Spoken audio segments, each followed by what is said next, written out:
ahora en vivo. Quiero agradecer a los amigos de CIEP por darme acogida para brindar tan interesantes charlas que hacen que todos nos nutramos de conocimiento.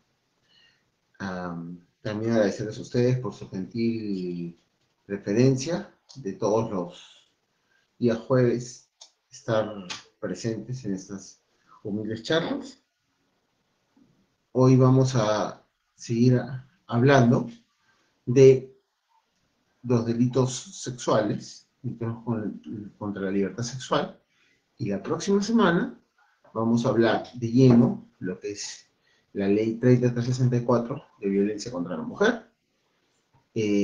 Vamos a comentar un poco de la ficha de valoración de riesgo, vamos a hablar del reconocimiento médico legal y esos tópicos que son sumamente interesantes en tiempos como los de hoy, ¿no? También la violencia sexual se ha incrementado en estos tiempos de pandemia, que yo justo hemos estado viendo con un amigo un caso de violación.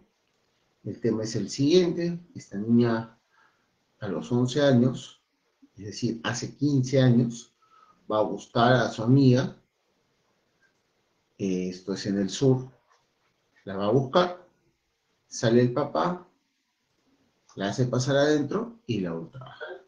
Esto sería violación de menor de edad.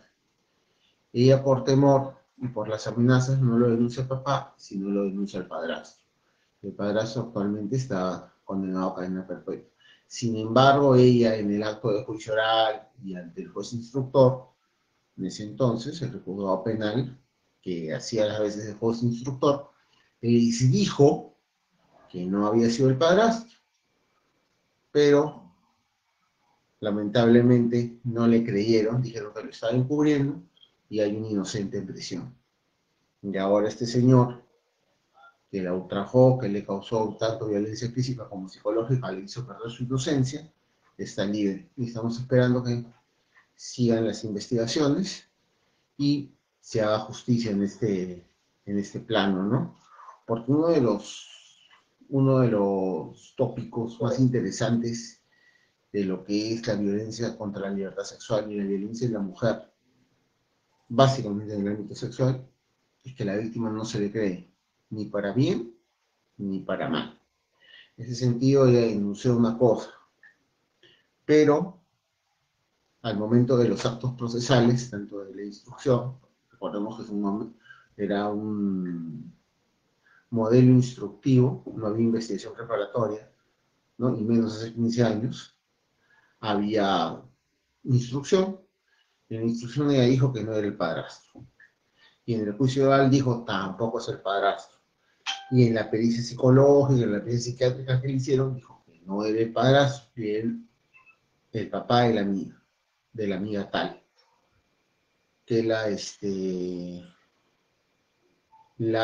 los indicaba. En ese momento no se sabía los nombres del sujeto, pero ya con el pasar del tiempo se han averiguado y ya se ha perdurado una investigación preliminar y estamos en una fase de averiguación previa. Entonces, retomando un poco,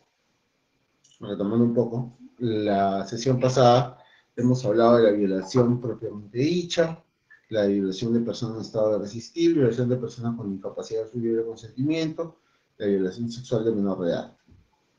Entonces, ahora vamos a hablar de la violación de personas bajo autoridad o vigilancia. Yo en esta parte, percibo de que este tipo debe haberse integrado al de violación de menor de edad, ¿no? Este capítulo debería tener dos partes. Ese artículo debería tener dos partes. El primer párrafo referirse a la violación de persona menor de 14 años y la segunda parte, violación de persona bajo autoridad y vigilancia. Pero como en nuestro país nos encanta sobretipificar y sobredimensionar los tipos penales, entonces repetimos algunos tipos que pueden caber en otros tipos anteriores. A esa acción de técnica legislativa, la denominamos sobretipificación. Entonces, vamos a leerlo, vamos a desmembrarlo como es nuestra técnica, todas las clases, para de esta forma tener en claro lo que significa esta violación bajo autoridad o vigilancia. El que aprovechando la situación de dependencia, autoridad o vigilancia, ¿cuáles son los verbos rectores? Que tiene que haber una situación de dependencia. Puede ser una relación laboral, puede ser una relación paternal, una relación paterno-filial, una relación de empleo, pero tiene que haber una dependencia, una autoridad o vigilancia. Autoridad también se puede referir al papá, a la mamá, al profesor, y vigilancia puede ser el tutor, puede ser el agente penitenciario del INPE, puede ser el calabocero de una comisaría, ¿no? Que tiene función de vigilancia. Tiene acceso carnal por vía vaginal, anal o bucal o introduce objetos o partes del cuerpo por alguna de las dos primeras vías a una persona colocada en un hospital, asilo u otro establecimiento similar, o que se haya detenida o recluida o interna, no será reprimida con pena privativa de libertad no menor de 20 ni mayor de 26. Vamos a desmembrar el tipo para un mejor entendimiento. En un hospital, un asilo, por ejemplo, un adulto mayor u otro establecimiento similar, o que se haya detenida recluida interna. Por ejemplo, se dieron un caso muchos años atrás de un enfermero que en el hospital Casimiro Ulloa ultrajaba a las pacientes que estaban vegetales, ¿no? O que estaban dormidas, o que estaban sedadas, o estaban en reposo postoperatorio. Entonces, este artículo en especial se aplica a esos casos, porque la norma es un distingo y dice que se haya detenido, recluida o interna, o colocada en un hospital, asilo u otro establecimiento similar. Esto es básicamente a las personas que tienen la obligación de cuidarnos, que tienen la obligación de asistirnos porque estamos recluidos en determinado establecimiento y no cumplen con su rol y nos ultrajan. Ahora, ahora, ahora. Siempre para entrar a los tipos de violación especial, los tipos agravados, los tipos que tienen un agente de calidad especial, por ejemplo, ese tipo de persona bajo autoridad o vigilancia, tiene el agente una calidad especial. Hay una subordinación especial. El agente tiene una subordinación especial bajo la víctima. Es el que la cuida, el que la tutela, el que la vigila, ¿no? Entonces, pero necesariamente se tiene que cumplir por los requisitos base del tipo base, que es el 170. En un entorno de coacción, violencia física o psicológica, grave amenaza. Esos verbos típicos de la violación tienen que darse para luego de analizarse, pasar al subanálisis típico del artículo 174. ¿No? Yo pienso que ha quedado claro. Si hay alguna duda, ¿no? Entonces, prosigamos. La violación sexual con engaño, mediante engaño. Antes se conocía a este tipo de violación sexual como la seducción, ¿no? Como la seducción o el estupro. Y en Estados Unidos se denomina violación estatutaria, ¿no? ¿Qué dice esta violación sexual mediante engaño? El que mediante engaño tiene acceso carnal por vía vaginal, anal o bucal o realiza cualquier otro acto análogo con la introducción de un objeto o parte del cuerpo por alguna de las dos primeras vías a una persona de 14 y menos de 18, será reprimido con pena de libertad no menor de 6 ni mayor de 9 años. Ahora, esta violación sexual con engaño, ¿en qué consiste el engaño? El engaño es disfrazar la realidad, es alterar la realidad ante los ojos de la víctima. Por ejemplo, decirle a la víctima que tú eres un empresario y que la vas a hacer participar de un casting. Pero primero tienes que probar sus habilidades teniendo acceso carnal con ella.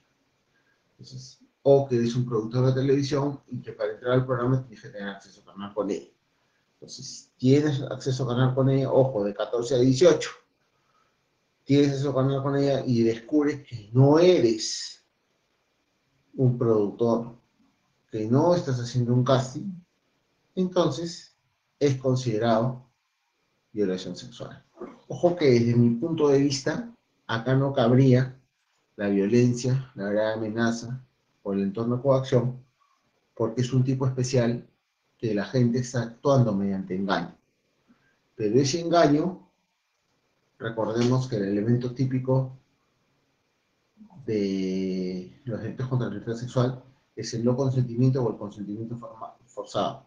Al haber un engaño, hacen que ese consentimiento no sea válido.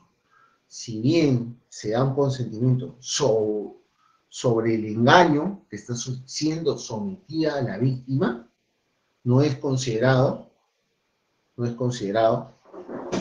un consentimiento válido. Por eso es que desde mi punto de vista, en este 175 no habría, no, como ya hay un engaño que implica un consentimiento no válido o viciar el consentimiento, porque para una persona acceder debe conocer todas las posibilidades, tiene que estar de acuerdo. Entonces, es sumamente importante que en este tipo especial el agente no necesariamente puede actuar, pero no necesariamente tiene que actuar con violencia, grave amenaza, entorno de coacción, como en un sitio, porque es un tipo que el agente activo engaña, ¿no?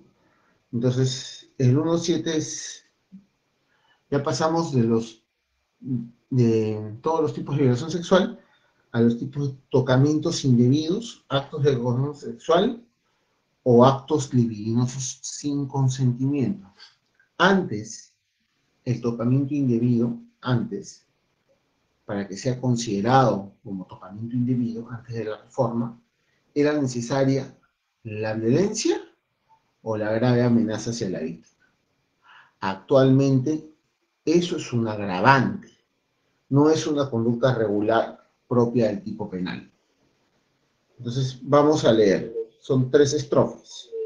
El que sin propósito de tener acceso carnal regulado por el 170 realice sobre una persona sin su libre consentimiento tocamientos, actos de connotación sexual o actos libidinosos en sus partes íntimas o en cualquier parte de su cuerpo, será reprimido con pena privativa de libertad no menor de 3 ni mayor de 6 años. ¿No? En su tipo base, un acto de connotación sexual puede ser mostrar sus partes íntimas, hacer una exhibición, ¿no?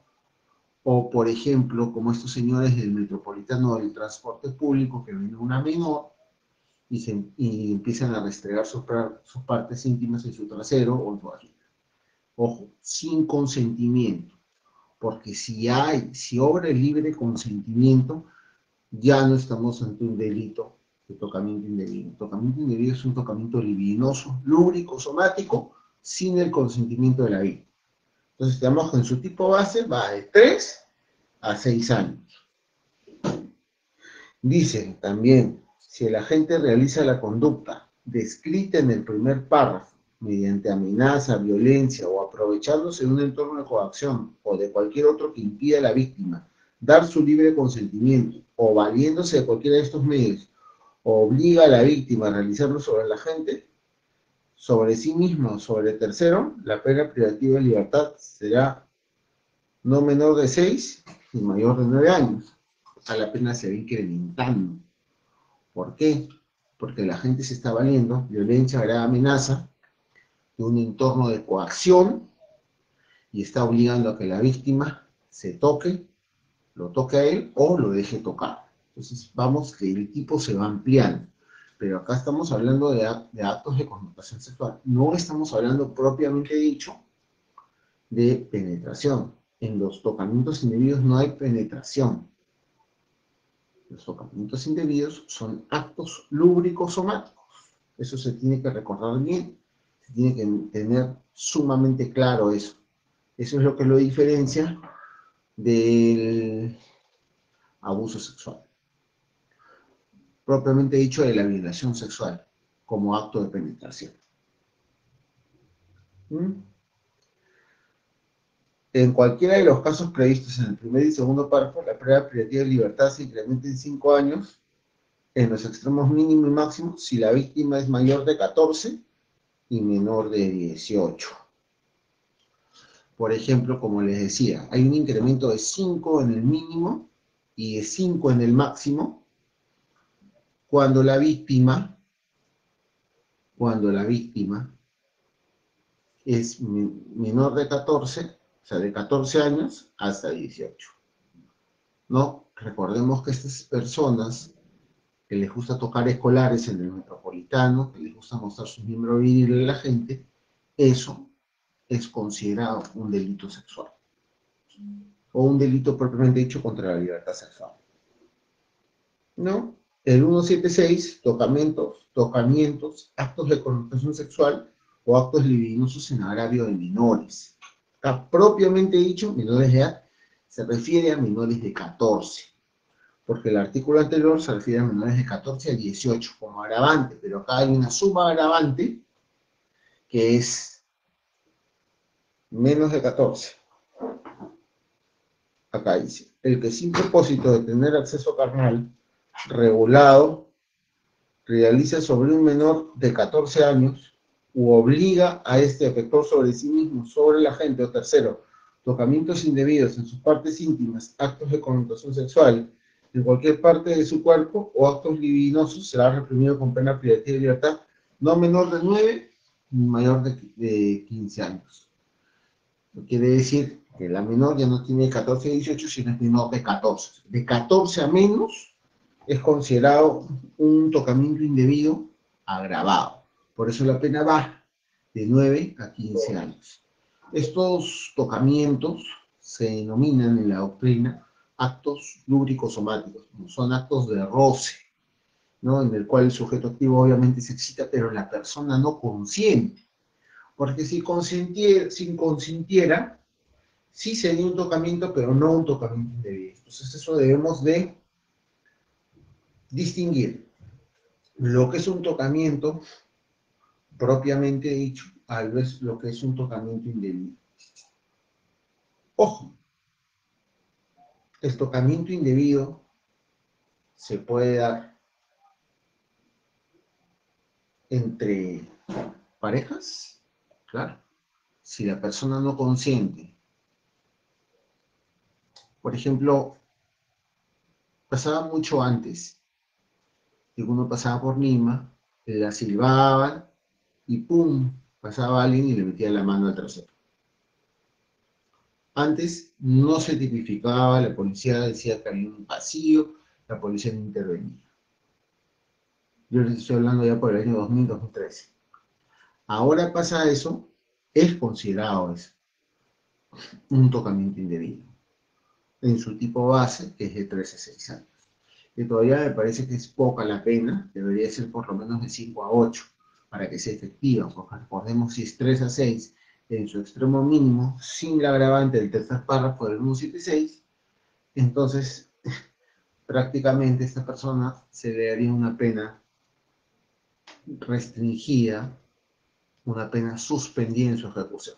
No sería efectiva. Lo vemos para que sea propiamente efectiva, claro, de acuerdo al criterio jurisdiccional, tiene que ser de 4 años hacia arriba. Entonces, ya hemos hablado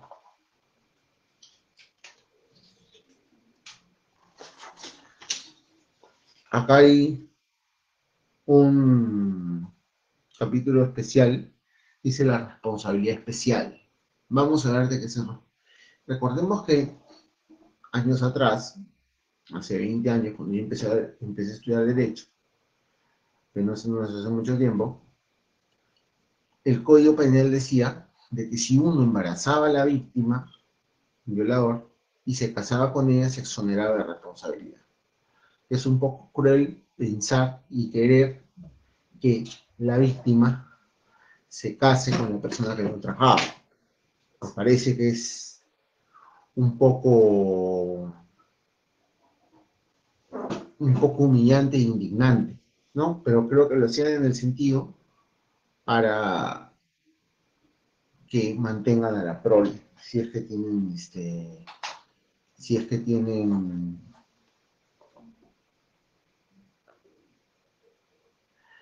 inclusive en el código del 40, en su artículo 196, dice de que la violación, que es penada con 2 años, perdón, código del 40, no, código penal de 1924, dice que si uno tiene relaciones forzadas con otra persona cuando es la esposa. ¿Eso qué quiere decir? Que si usted tiene relaciones sexuales o tenía relaciones sexuales con su esposa, entonces eso ya no era delito. ¿No? Había una especie de excusa absolutoria eh, disfrazada, por así decirlo, ¿no? Lo cual está mal. Entonces vamos a ver qué nos dice la responsabilidad especial. En los casos comprendidos en este capítulo, el juez penal debe resolver de oficio o a petición de partes sobre la obligación alimentaria de la prole que resulte aplicando las normas respectivas. La obligación alimentaria a que se hace referencia en el primer párrafo comprende lo necesario para el sustento, habitación, vestido, educación, instrucción, capacitación para el trabajo, asistencia médica y psicológica y recreación del niño o del adolescente, y del mismo modo los gastos del embarazo de la madre desde la concepción hasta la etapa del posparto. La decisión del juez respecto de la obligación alimentaria comprende la asignación anticipada de alimentos durante la investigación fiscal, así como la fijación de la obligación de prestar alimentos inclusive antes de la sentencia, atendiendo el material probatorio pertinente. Si tú impones una obligación alimentaria a un imputado de violación, obviamente, y él, obviamente le impones, quiere decir que él podría pedir tenencia, un régimen de visitas. Tenencia no, régimen de visitas. ¿Lo podría hacer? Sí, lo podría hacer. Yo no creo que muchas personas quieran eso, que su violador, la persona que los ultrajó, la persona que le hizo pasar un mal rato,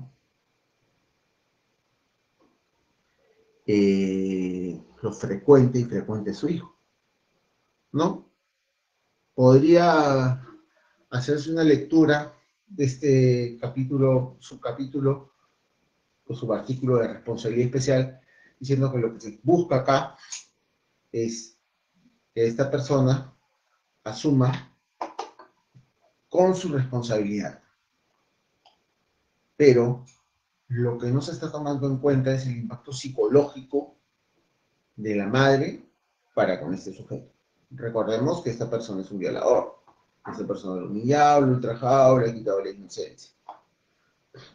Sí, se pueden fijar alimentos, claro, está en su derecho.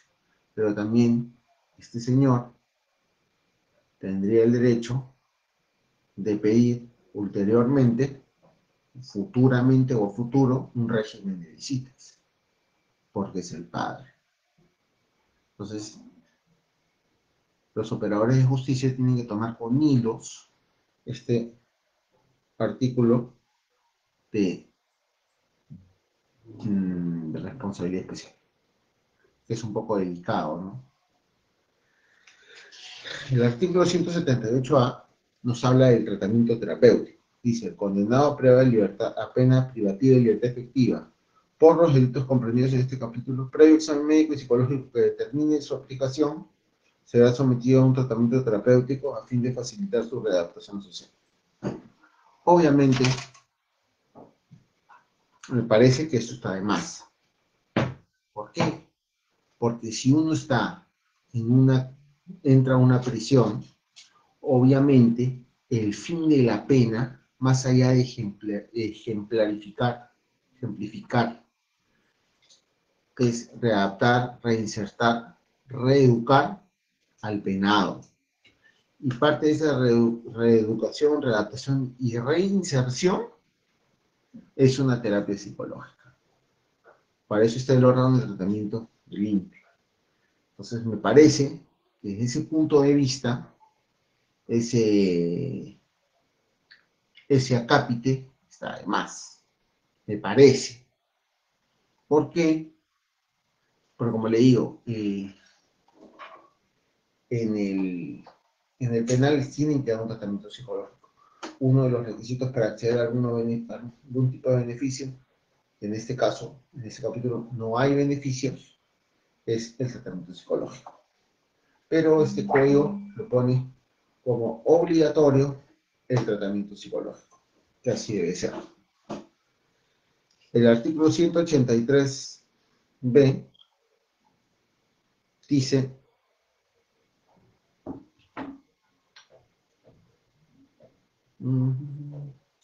proposiciones a niños, niñas y adolescentes con fines sexuales. El que contacta con un menor de 14 años para solicitar u obtener de él material pornográfico, para proponerle llevar a cabo cualquier acto de connotación sexual con él o con tercero, será reprimido con pena privativa de libertad, no menor de 6 ni mayor de 9 e inhabilitación.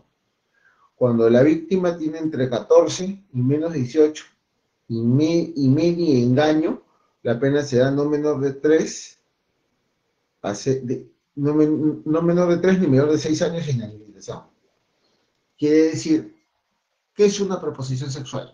Simplemente contactar a un menor, obviamente de 14, para decirle que le pase fotos, para contactarlo para tener acceso carnal. Nosotros en el estudio tenemos un caso similar. Tenemos un caso, un chico que contactó con una chica, tenía 15 años. Él no sabía que tenía 15 años. La chica en realidad tenía 11.